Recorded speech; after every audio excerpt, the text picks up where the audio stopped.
오늘 우리가 읽은 시편 143편은 다윗이 지은 참회시입니다. 성경에는 모두 7편의 참회시가 등장하는데 시편 143편은 그 가운데서 마지막 참회시입니다. 이 시는 크게 네 문단으로 나눌 수가 있습니다. 1절에서 2절은 인간의 보편적 타락을 전제로 올리는 기도 응답을 간청하고 있고요. 3절, 4절은 주의 징계로 야기된 원수들의 핍박으로 인한 고통을 호소하고 있고 5절에서 9절은 범죄 이전의 은혜 체험 회상을 하고 주의 인자의 근거에서 구원을 간구하고 있습니다. 마지막으로 10절에서 12절은 하나님의 새로운 인도와 주의 종으로서의 자신의 구원 및 원수의 심판을 간구하는 것으로 시를 마무리하고 있습니다. 다윗이 이 시를 쓰게 된 배경은 밧세바와 간음하고 그의 남편 우리아를 죽인 사건에 있습니다. 이때 하나님은 다윗에게 아주 혹독한 심판을 내리셨습니다. 이 사건 이후로 다윗의 삶에는 거의 평안이 없을 정도였습니다. 그전에는 다윗이 사울에게 10년 동안이나 쫓겨다니면서 극심한 고난과 핍박을 당하긴 했지만 하나님께서 다윗과 함께 하셔서 그의 영혼은 평안을 누렸어요. 하지만 이 사건 이후로 다윗의 삶은 거의 평안을 누리지 못했습니다. 그 아들 압살롬이 반란을 일으켜서 다윗은 쫓겨났습니다. 그의 가족은 완전히 무너지고 해체됐습니다. 압살롬은 백주대 낫에 다윗의 후처들과 동침했습니다. 모든 사람이 지켜보는 가운데. 이것은 밧세바와의 간음에 대한 하나님의 심판이었습니다. 그리고 압살롬은 다윗의 장남 암논을 죽였습니다.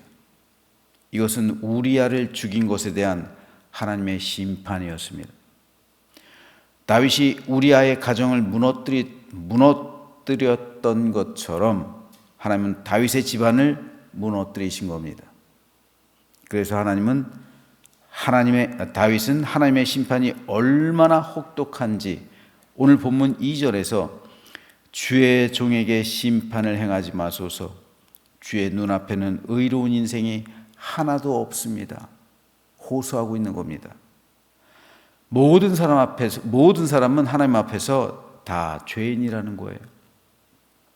그러므로 죄인이라 할지라도 회개하는 자에게 하나님의 은혜를 베풀어 줄 것을 다윗은 간청하고 있는 겁니다. 이때 다윗이 당하는 심판이 얼마나 혹독한지 다윗은 이렇게밖에 고백할 수가 없었어요. 그만큼 다윗은 지금 현재 하나님의 혹독한 심판을 당하고 있었던 겁니다. 그런데 다윗은 결국 모든 고난을 이겨내고 다시 하나님께서 주시는 은혜와 평강의 삶을 회복하게 됩니다. 그렇다면 어떻게 다윗은 다시금 하나님의 은혜와 평강을 회복하게 됐을까요? 여기에는 두 가지 중요한 이유가 있습니다. 첫째는 다윗은 자신의 죄악에 대해서 처절할 정도로 회개했습니다. 시편에는 모두 7편의 참회시가 등장한다고 말씀드렸죠. 그 가운데 6편을 다윗이 썼어요. 그리고 그 참회시는 모두 밧세바 사건과 연관이 있습니다. 그 사건에 대해서 참회를 한 거예요. 이 시들에서 다윗은 철저하게 자신의 죄악을 모조리 회개하고 있습니다. 물론 다윗은 하나님께 진실하게 회개한 것은 사실이에요. 그런데 왜 하나님께서 다윗을 이처럼 혹독하게 심판을 했을까요? 우리아를 죽인 것은 그건 누구한테 사과해요? 회개할 대상이 없잖아요. 회개는 두 가지 방면 모두에게 해야 되는 거예요. 내가 하나님께만 잘못했다면 하나님께만 회개하면 돼요. 하지만 내가 사람에게 잘못했다면 하나님께도 회개해야 되지만 그 사람에게 행한 것에 대해서 내가 갚아줘야 되는 거잖아요. 내가 누군가의 돈을 훔쳤어요. 100만 원을 훔쳤어요. 그러면 내가 하나님께도 회개해야 되지만 그 사람한테도 배상해 줘야 되는 거예요. 내가 누군가의 뺨을 쳤어요. 하나님께도 회개해야 되지만 그 사람에게도 가서 그에 합당한 보상을 해줘야, 배상을 해줘야 되는 거예요. 그게 회개죠. 하나님께만 회개한다고 우리의 잘못이 용서받았을 것이라고 생각하지 마십시오. 그건 온전한 회개가 아니에요. 그건 반쪽짜리예요. 하나님께서 언제 그 사람의 회개가 진실된 것임을 받아주실까요? 인정하실까요? 이 회개가 진실하다고? 배상을 해줘야 되는 거예요. 그래서 그 사람 마음이 풀려야 되는 거예요. 그 사람 마음이 풀리지 않았는데 하나님한테 가서 나는 용서 안 받았다고, 이거는 진실한 회개가 아니에요. 내가 가슴 아프게 하고 내가 때리고 내가 말로써 모욕을 주고 그래서 그 사람은 대못이 박혀 있는데 그 사람은 여전히 피눈물 흘리고 있는데 하나님 앞에 회개했다고 난 이제 용서 안 받았다고 하는 거, 그거는 참된 회개가 아니죠. 이게 굉장히 중요해요. 다윗이 그랬어요. 그렇다면 다윗은 하나님 앞에 처절할 정도로 회개를 했어요. 그래서 다윗은 하나님께 용서함 받았을 겁니다. 그런데 그 용서가 진짜 용서가 되기 위해선 다윗이 사람에게 행한 것, 이건 어떻게 갚아야 돼요? 우리아를 죽인 거, 밧세바와의 간음, 이거 어떻게 갚아요? 어떻게 갚았을까요, 다윗이? 다윗이 우리아와 밧세바에게 어떻게 용서를 구했을까요? 솔로몬이에요, 솔로몬. 다윗이 왜 솔로몬을 차기 왕으로 지목했을까요? 속죄입니다, 속죄. 솔로몬에게는 이복형들이 무려 4명이나 더 있었어요. 다윗의 장남 암논은 죽었죠. 셋째인 압살롬이 죽였어요. 압살롬은 셋째였어요. 둘째는요, 다니엘. 다니엘이 살아있었어요. 다니엘은 지혜로운 여인 아비가일의 아들이에요. 아비가일이 참 지혜롭죠.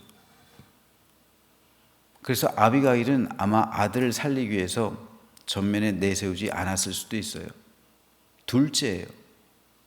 왕위가 누구한테 가야 돼요? 둘째한테 가야죠. 넷째가 아도니아예요. 넷째가 솔로몬이 아도니아를 죽였잖아요. 왕이 계승 전쟁이 그들 사이에 일어났잖아요. 넷째가 아도니아예요.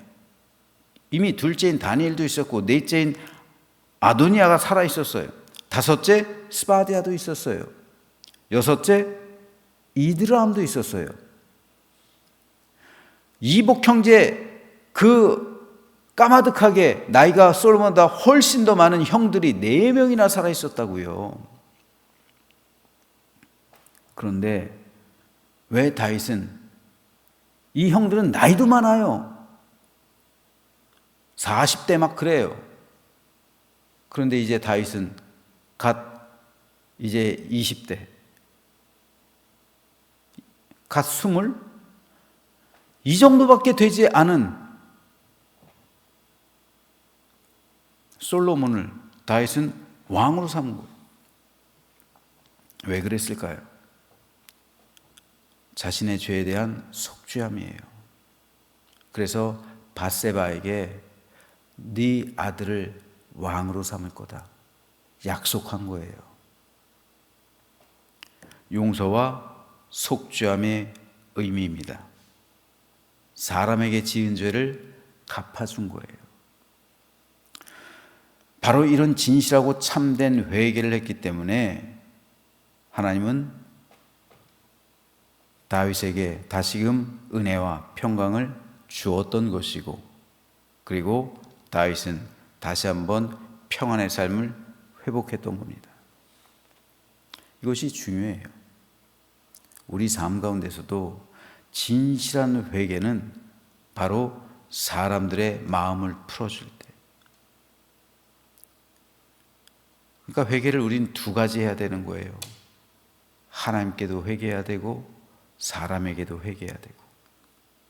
이 두 가지가 온전하게 이루어질 때 우리 심령 가운데 하나님의 평안이, 그 은혜가 회복되는 겁니다.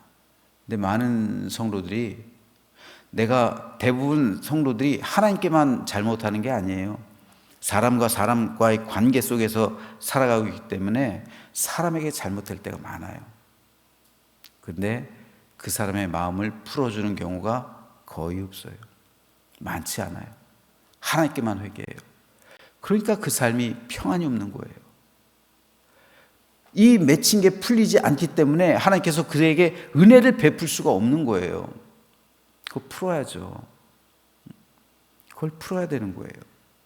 회개해야 되는 거예요. 그래야 하나님께서 다시 그의 삶을 회복시키죠. 그 사람하고 이게 풀어야 하나님의 은혜가 넘치지, 풀지 않고 있는데 이 사람은 여전히 아파하고 있는데. 용서가 뭔지 압니까? 용서는 누군가 나를 칼로 찔렀어요. 그 사람이 원래는 와서 뽑아줘야 되거든요. 그리고 미안하다고 배상해야 되거든요. 근데 오질 않으니까 어쩔 수 없이 살기 위해서 자기가 스스로 뽑아내는 게 용서예요. 그러므로 회개는 이렇게 중요한 거예요, 여러분. 회개하는 심령 가운데 그러나 하나님의 은혜, 하나님의 회복하심, 하나님의 평강이 흐르게 될 줄로 믿으시기를 주님의 이름으로 축복합니다. 굉장히 중요한 겁니다. 두 번째로, 다윗이 은혜와 평강을 회복할 수 있었던 이유는 이전에 하나님께서 다윗에게 베푸셨던 은혜와 그 하나님의 사랑과 인도하심을 떠올렸기 때문에 그래요. 오늘 보면 5절과 6절에서 다윗은 이렇게 고백합니다. 내가 옛날을 기억하고 주의 모든 행하신 것을 읊조리며 주의 손이 행하는 일을 생각하고 주를 향하여 손을 펴고 내 영혼이 마른 땅같이 주를 사모하나이다. 다윗은 밧세바 사건 이전에 하나님께서 자신에게 베풀어 주셨던 은혜를 기억했어요. 그리고 하나님께서 하신 일들을 읊조렸어요. 또 하나님께서 행하시는 일을 생각했어요. 즉 다윗은 자신을 향한 하나님의 사랑과 은혜를 기억하고 읊조리면서, 그리고 그 은혜를 생각하면서 손을 들고 하나님께 기도하며 그때를 사모했던 거예요. 그때를 다시 회복하기를 간절히 바랬던 겁니다. 바로 이거예요. 어떻게 우리가 고난과 역경의 삶을 이겨낼 수 있을까요? 바로 두 번째로 다윗처럼 예전에 하나님께서 나와 함께 하셨던 그 순간을 떠올리는 거예요. 주께서 나에게 행한 것을 다시 한번 곱씹는 겁니다. 아, 옛날에 주님께서 나에게 이렇게 행하셨지. 나의 삶 가운데 주께서 이런 은혜를 베풀어 주셨지. 기억하고 읊조리면서 생각하는 겁니다. 회상하는 거예요. 그러면서 기도하는 거예요. 하나님, 그때 내게 이런 은혜를 베풀어 주셨잖아요. 지금도 그런 은혜를 베풀어 주십시오. 하나님, 그때 나에게 이러이러한 그런 기적과 같은 일들을 경험하게 해주셨잖아요. 지금도 내가 그때를 간절히 사모합니다. 지금도 내 영혼을 그렇게 인도해 주십시오. 이렇게 다윗은 끊임없이 매일의 삶 속에서 그때를 회상했다는 거예요. 하나님의 은혜가 나의 삶 가운데 흘렀던 그때를 기억하면서 오늘도 그 은혜가 흐르게 해달라고 다윗은 하나님께 매일의 삶 가운데 기도했던 겁니다. 이겁니다. 우리도 지금 고난을 당할 수가 있어요. 때때로 인생의 위기를 마주할 수도 있습니다. 그러나 이전의 삶 가운데 내가 평안했을 때 하나님께서 내게 베풀어 주셨던 그 하나님의 은혜와 사랑이 오늘 내가 고난 당한다고 해서 없어집니까? 아니에요. 하나님의 은혜는 내가 고난을 당하는 순간에도 흐르고 있는 거예요. 하나님께서 다윗을 심판하신 것은 다윗을 죽이려 하심입니까? 아니잖아요. 다윗을 살리기 위해서, 다윗을 위대한 왕으로 만들기 위해서 더 혹독하게 심판하신 거잖아요. 다윗은 지금 하나님의 혹독한 심판을 받고 있었지만, 그러나 그 혹독한 심판조차도 하나님의 은혜의 손길이었단 말입니다. 그래야 다윗이 위대한 왕으로 남는 거예요. 안 그러면 다윗도 사울처럼 버려지는 겁니다. 고난 가운데 흐르는 하나님의 손길, 이거를 어떻게 깨달을 수가 있냐고요. 예전에 하나님께서 나에게 행하셨던 그때의 일을 기억하고 그때 하나님께서 나와 함께 하셨던 그 은혜의 손길을 읊조리면서 되씹으면서 곱씹으면서 주의 손이 행하셨던 일을 생각하고, 아, 그때 하나님의 은혜가 내게 흐른 것처럼 오늘 내가 고난받고 있지만 지금 이 순간에도 하나님의 은혜가 흐르고 있다는 사실을 깨닫는 것, 그리고 하나님께 그때를 간절히 사모하면서 기도하는 것, 이것입니다. 그러면은 하나님의 은혜가 흐르지 않는 게 아닙니다.